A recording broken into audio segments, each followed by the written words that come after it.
Hello, ladies and gentlemen, and welcome to another episode of Movies with Malice.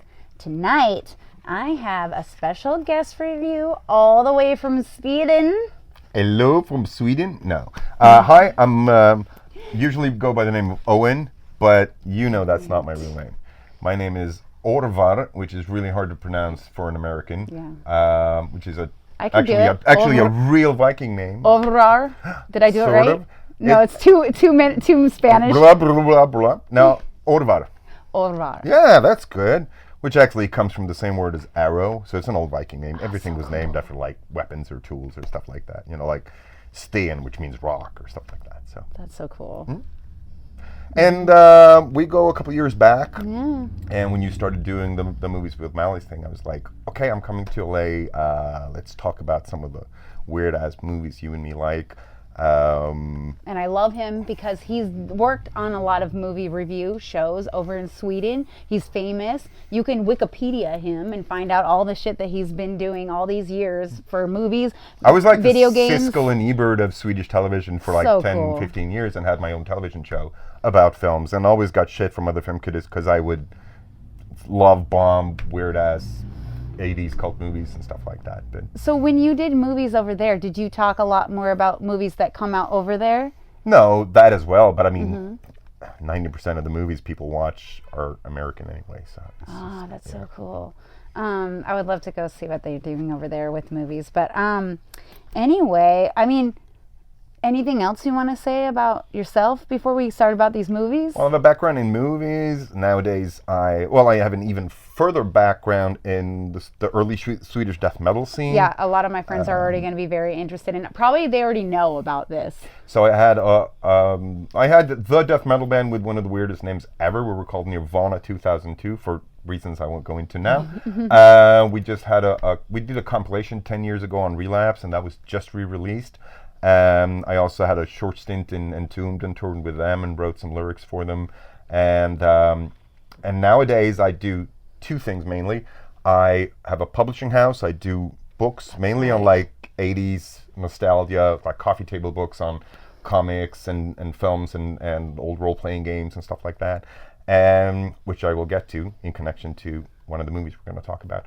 And I also run a production company that do symphony orchestra concerts with film music, like horror music or sci-fi music with all the major orchestras in Northern Europe. So that's the kind of shit I do. I love it. Love it. And I know my nerdy Portland friends are going to be like, oh my God, I love him. Go Portland. Because Portland people, they'll all know who you are. Anyhow, so we're going to talk about some of our favorite movies, and I'm so glad he picked these. And these are like three of my favorites that I've been waiting to talk about, that I'm pretty sure that everyone that I know, that I'm friends with, has seen the first one we're talking about. These other two we're going to get to. But first, we're going to talk about They Live. They Live. I want to hear you talk about it first, and then I'm going to go off. Well, They Live is the Trump movie. It's like the fake news movie. I mean, we just wish right now that we could, put on the glasses and just see through all the shit. Right. But, so in this movie, he has been given these glasses, and first he resists trying to wear them, or putting them on for whatever reason. I can't remember why. He's like, no. But like he puts on these glasses, and then the glasses reveal like the freaking people have no skin. They're just like these skeleton faces. And all of these subliminal messages that are bombarding us that we don't like, know obey, consume, procreate. And a lot of those have gone into sort of pop culture and graffiti and stuff like that. So even if you haven't seen They Live, when you watch it, you're going to go, oh, that's where this comes from. Yeah. It's just all the subliminal messages we're getting in advertising. Yeah. So the thing about They Live is, first of all, it's John Carpenter, and we love John. I mean, John is just amazing. One of my absolute favorite directors of all time. If I have to pick just like a few, I would say Assault on Precinct 13 and The Thing, which I think is one of my top 3 movies of all time with the best ending ever. But Escape from New York and everything. I love it. And I mean, he's done so much cool shit. And also from a music standpoint, he's absolutely amazing. And if you haven't heard his 2 albums, Lost Themes and Lost Themes 2, check them out. And I saw him on tour like 3 years ago, and it was fucking amazing. So It was cool. so cool. So we love John, obviously, Yes. but this one also had the the addition of Roddy Piper. Hot Rod. Roddy Piper. Yeah. The wrestler turned actor who did a lot of really awesome movies, honestly. This one is his quintessential role that everyone remembers, his one-liner from that. I came to do two things: kick ass and chew bubblegum, and I'm all out of bubble bubblegum. And he's just such an icon, like a true. It's a misused term, but a true like American icon. Even though not, you can talk about what his lineage was, but the thing about him, he had that sort of arrogant charm that came with the wrestling territory, and he brought that so well into his movies. He's so cocky, but he's still sort of a bit stumbling and just getting into trouble, and I think They Live is a perfect example of that. Yeah, I think he's like kind of one of those like classic manly man, working class guy that is just like, like he's just trying to like, do like live a regular life in society in all his movies, and then he's just like, I don't know, he's like what those other movies that have like the stereotypical like tough guy in it are trying to be, because he's naturally that guy. The thing too, as soon as Roddy takes his shirt off, you go, whoa, he looks strong for real, because he doesn't have the washboard. Yeah. He doesn't. He's just got like a big chest and big arms, because he's the kind of guy that could kick your ass for real. For real. Unlike someone who's just been sort of bodybuilding, flexing for the mirrors and yes, everything. Yeah. So, and They Live is, I mean, if the quote about bubblegum is the most famous thing, then the second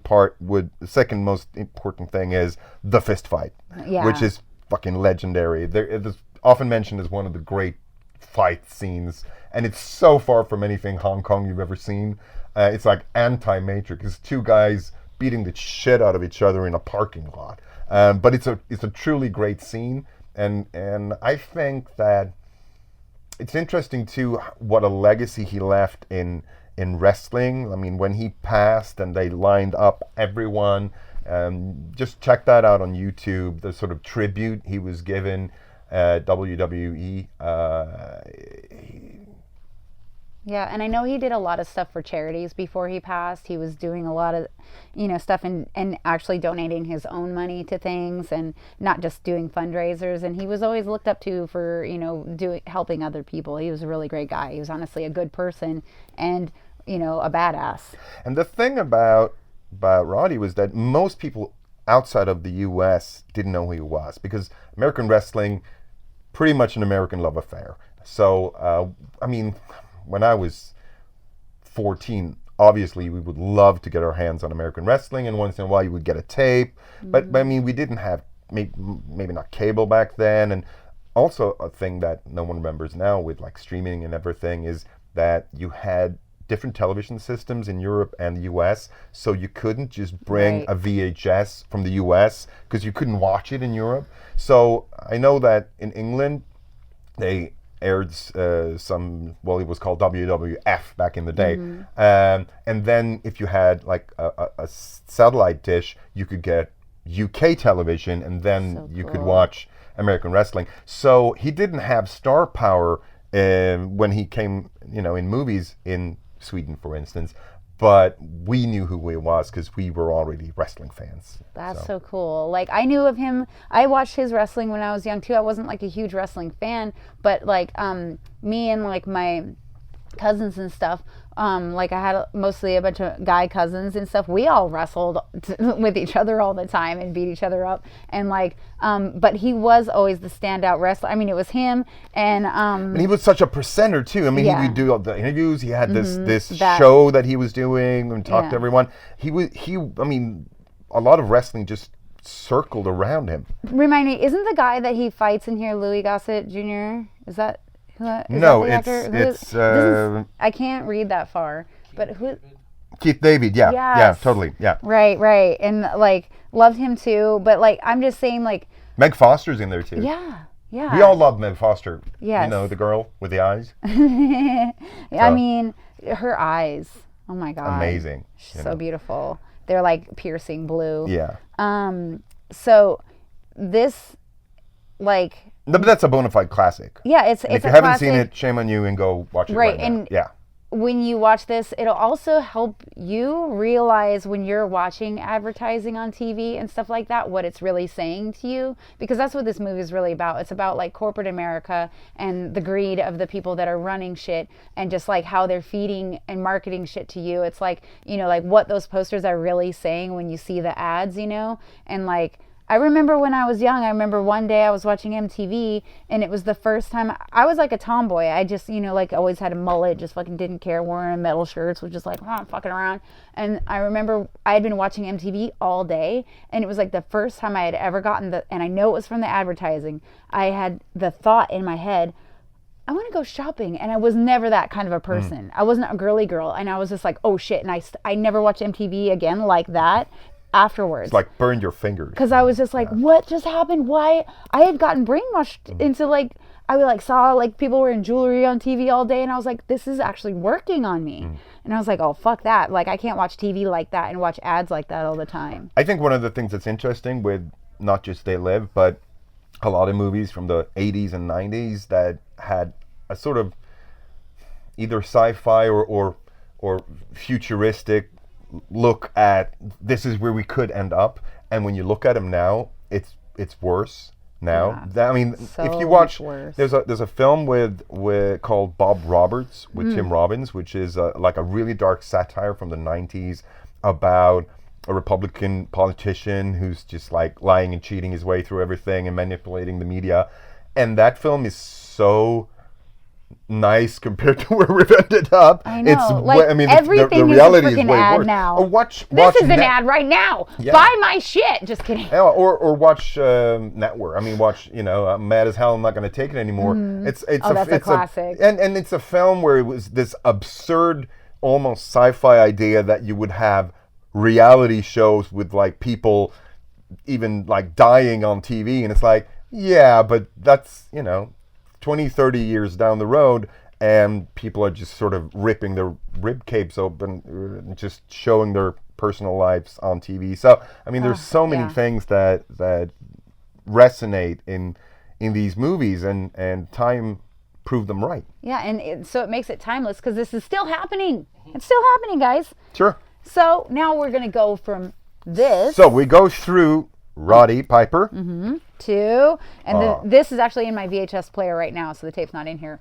But Roddy Rod Piper is also in Hell Comes to Frogtown. This is a kind of unknown gem for even a lot of my friends. I love this movie so much. It's so freaking weird, but if you just watch, the trailer is on YouTube. I found it the other day.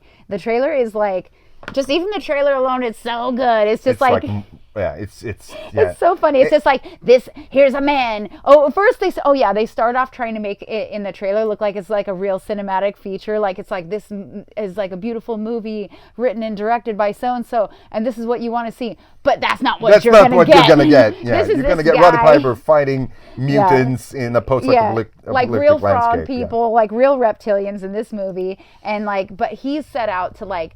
As like a breeding guy, like he's supposed to go. He's like the last fertile man on Earth. Yeah. And he has to go rescue a bunch of fertile girls from mutated frogmen. Yeah. And this is after World War III because of the radiation and everything. Right. And the fun. First of all, I got to mention. Stevie loves this.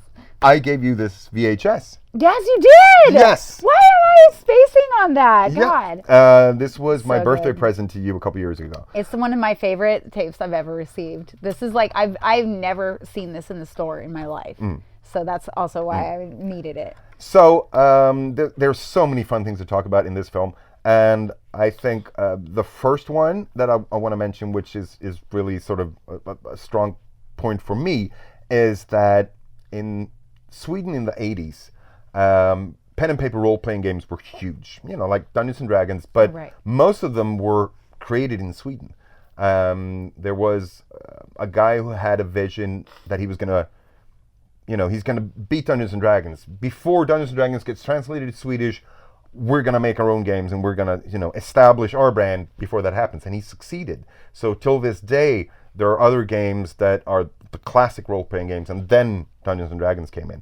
And one of them that they created, which is like super classic in Sweden, was called Mutant, and is Sweden after the nuclear apocalypse, and there's all these mutants, and even one of the first like adventure modules was called in the claws of the reptile man, and there's like frogs and lizards, and that franchise has actually gone on. There's a new role-playing game that's out now called Mutant Year Zero, and that was even turned into a PC game called Mutant Year Zero as well. So the franchise is really alive. I happen to have written a 5-pound coffee table book on that franchise, So cool. but there's so much stuff in there that sort of links to how it comes to Frogtown. So that's one of the reasons I love it. But we've also got a bunch of fun people involved in it. So many good people. Well, there is Sandal Bergman, if I'm saying her name right. I Yeah. hope to God. But I love her, first of all. She's just such a babe. She's so hot. And like, she's a badass in this movie. She's like one of the girls that he's trying to impregnate. And She's a scientist, Yeah. but who really wants to sleep with Roddy Piper. yeah, but she's trying to be professional, though. Yeah, she's not. yeah. She's But not she's just wearing- going to be she's easy. wearing glasses, yeah, so you know she's trying to she's look a nerdy. scientist, yeah. Right. Okay.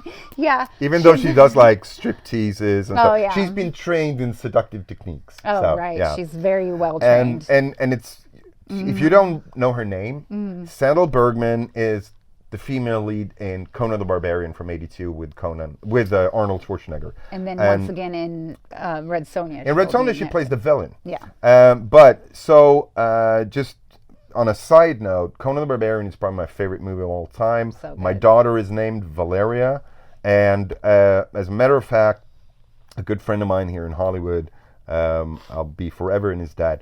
He got me an autographed photo of Valeria in Conan, like a production still, and it's signed by Sandal Bergman with a special note from Valeria to Valeria.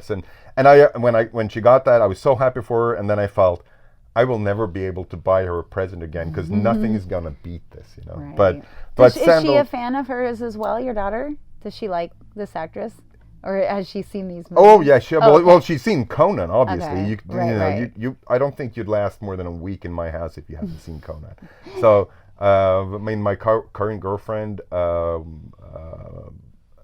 our very first date, we went out, we had like a glass of wine, had some tapas, and then I just said, okay, so you want to come to my house and see Conan the Are Barbarian? you ready to see Conan? And we went home to me and we watched Conan the Barbarian, and we've been together ever since, and now we have a kid named Elric. So Conan is the reason. Conan is the reason that the president's dead. No. So Sandal is absolutely amazing. The thing about Sandal too, you're right, she's absolutely stunning. The thing is, she was a dancer, Right. and You can tell with that if you've body. ever seen all that jazz, the Bob Fosse dance movie, she's in there, and that's where John Milius, who made Conan the Barbarian, saw her and said, "She looks like a fucking Valkyrie. I want her Right. to have a sword in her hand." And, She should. And then she did Conan, and obviously through Conan, she got into 80s shock movies, sort of, and we love her for it. But she's wonderful in here. And there's actually one more Conan connection here, and that's William Smith. William Smith was in a television series and was sort of a name a long time ago, and then he just made, I think, almost 300 like B or even C grade direct-to-video movies in the 80s and 90s, and he is the guy who plays Conan's father in the opening scene of Conan the Barbarian. He plays like a villain called, I think, like Major Sodom or something like Yeah, that. they all had really ridiculous. Definitely. Yeah. But it's such a weird ass fun Is movie. it Commander Toby or Toadie's harem? No, that's What the he's frog. in- That's oh, the that's frog. the frog. Yeah, Right. Yeah. But the thing. Oh, of course, Commander Toady. Toady, yeah. Eat lead, froggies, yeah. And the fun thing too is that obviously this was done in the 80s, so everyone's wearing masks. They're so well done. So it kind of looks. I mean, it's kind of like the Teenage Mutant Ninja Turtles with a weird sex story in the future. It's just like, it's super weird, but that's sort of the look of it. But I think the like frog mask, just kind of like the They Live faces in both of these movies, like they're so well done. They look pretty realistic to me. You know, more realistic than the Teenage Mutant Ninja Turtles. Their faces were kind of clay-like. You know, where like these guys didn't look like they're made of clay. I mean, if you even were able to see this And still, they're slimy. yeah, because that's what I'm saying. The slime on the face helps a lot. Like they have that look of like real skin. Yeah. You know. But it's such a weird movie. I wouldn't say it has sexual undertones, more like overtones. Way overtones. I mean, listen to this is trapped in a nuclear wasteland surrounded by mutants. Sam Hale has a mission to fertilize as many women as possible. It's a tough job, but somebody's got to do it. A soldier's job is never over, as he says in the Right. film. But I think it's, if you're into sort of, well, the post-apocalyptic 80s, you have to see Hell Comes to Frogtown.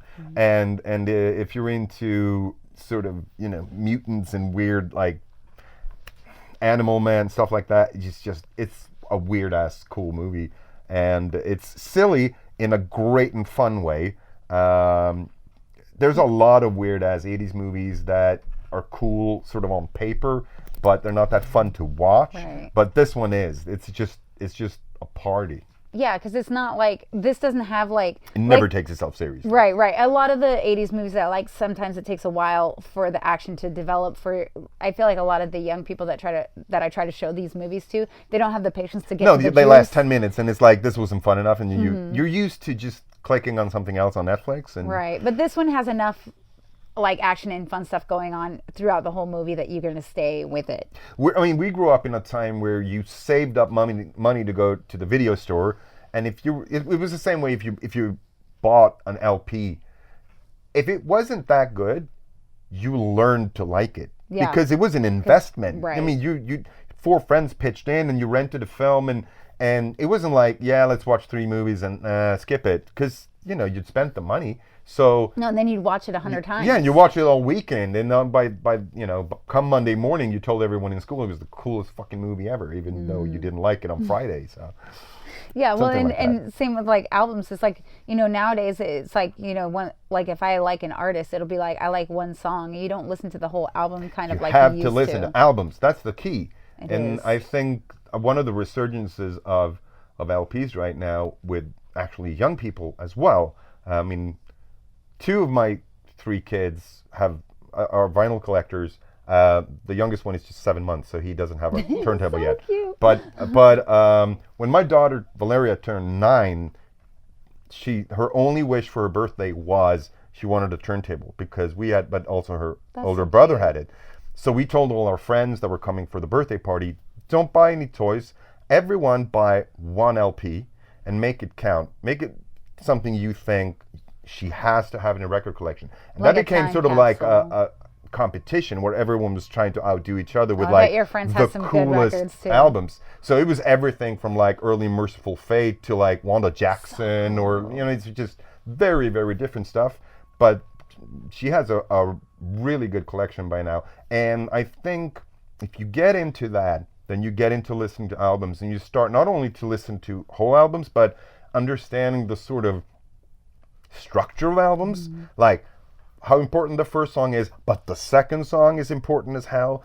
First song on the B side, you know, there was so much planning going on, and now it's just, well, we're releasing 1 song at a time on iTunes or Spotify, and there's not that care put into albums. Albums are just a collection of singles now. Yeah. And that's really boring. It is boring, yeah. and it's sad because it's like, I mean, if you think about, like, even if you listen to what they play on the radio now, it'll be like, you know, if you want to talk about Ozzy, it'll be like the same 3 Ozzy songs when his catalog is insane. Yeah, I know. Like, there's so many great songs. And also the sort of structure that you have on an LP. If you listen to Slayer's Hell Awaits, and you have the beginning with the sort of backwards voices, and then the first riff of Hell Waits goes in, that comes back in the last song. So if you only hear the last song, then it's just, there's no context, because that is the beginning and the end of the album. Right. So you have to hear the whole album to sort of get that. So well, let's just say you need a turntable as well as a VHS player. I got them both. I got them all, and the hoarding continues. Okay, so we're moving on to what's probably the weirdest film of the 3, and the connection is Sandal Bergman. Yeah. She's in this too. Yeah. This is a great movie for Women's Day. I'm celebrating Women's Day right now with She. She is her very own Conan the Barbarian in this movie. Like she's the barbarian queen. But it's such a weird ass movie. It's so also weird. post-apocalyptic, Right. but it makes absolutely no sense, and that's what I love about some 80s Yeah. movies. It just boggles the mind that someone actually sat down and sort of produced this, because the story is nonsensical. The soundtrack is super weird. I mean, all of a sudden you'll find like, oh, here's a guy in a robe with like eyes glowing, and then there's this pop music going on, and no one knows, and I don't think anyone in the film knows what's going on either. No. But it's cool as hell, and just weird. They probably wrote it as they were doing it. It's a remake of another. It's an original story, and it had been filmed before, and it's just. Yeah. Sandal's career didn't really take off, which is sad. So sad. I wish her the absolute best. I love you. You're one of my favorites of all time. If you see Right. this, Sandal, mwah. But you could say that, you know, it went downhill and she didn't have a great career. And this is a film that, considering what stuff came out in the 80s, someone might have thought, oh, this is a bit artistic. This is going to be really cool.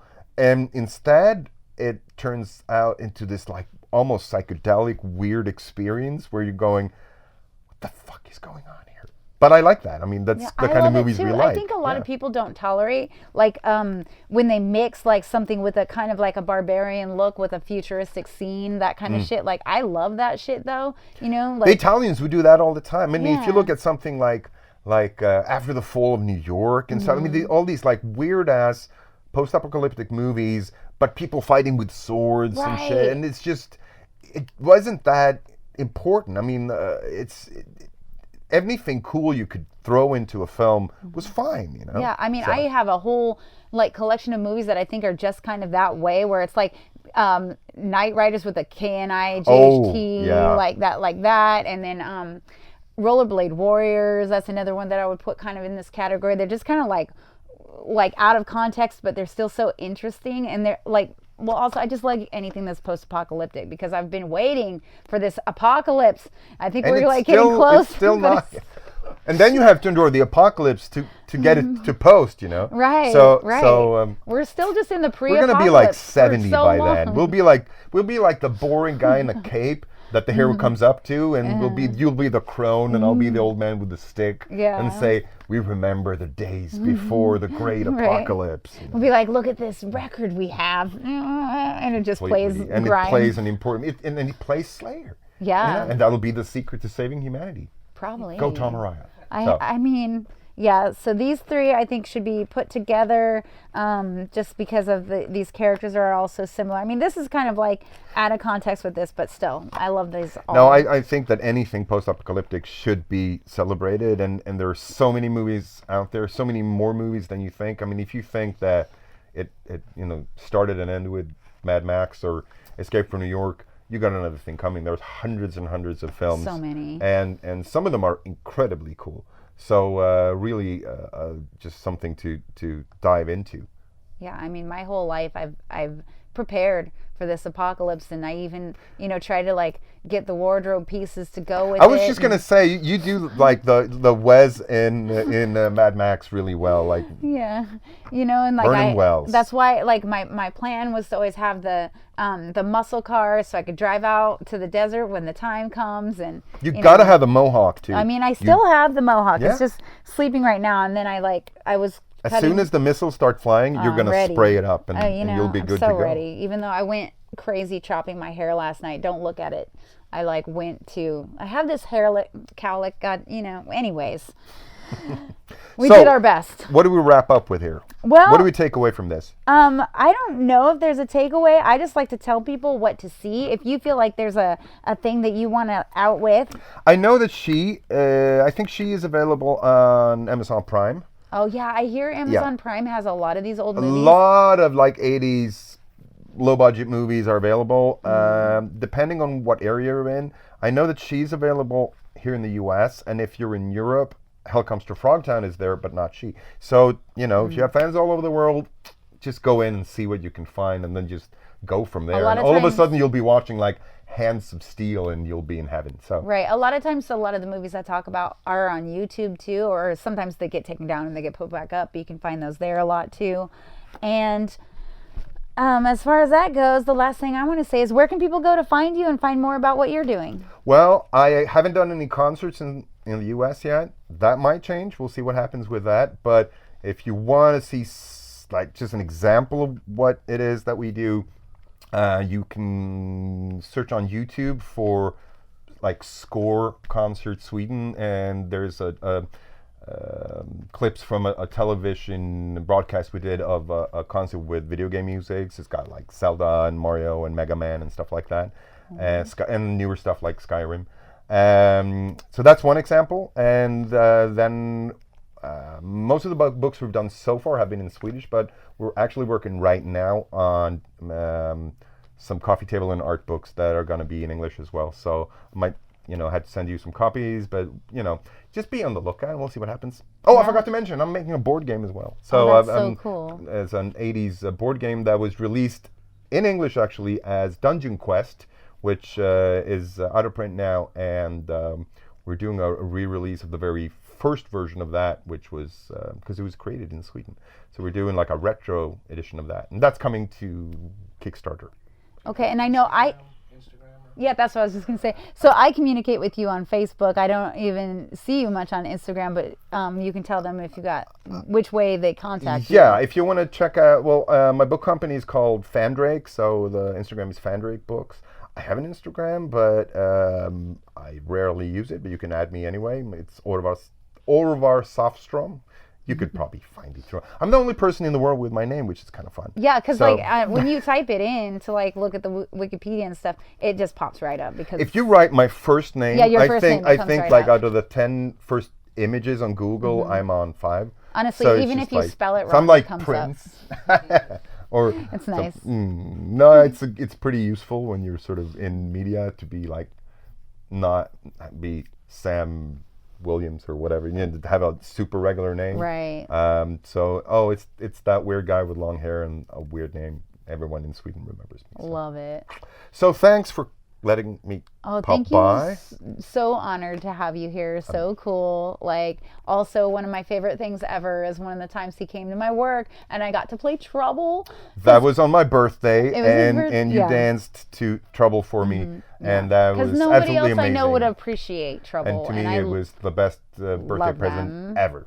It So was so cool. It was such an honor for me to get to do that for you as well. And there was like nobody else there, so it was like no, it really was like free. Cheetahs It was really completely for empty, you. and you were dancing to Trouble, and I It was in heaven. So so that was great. That was an awesome moment for me. Cool. So really appreciate you coming through. Thank you so much. Cool. And check these movies out Now- and like and subscribe. I love you.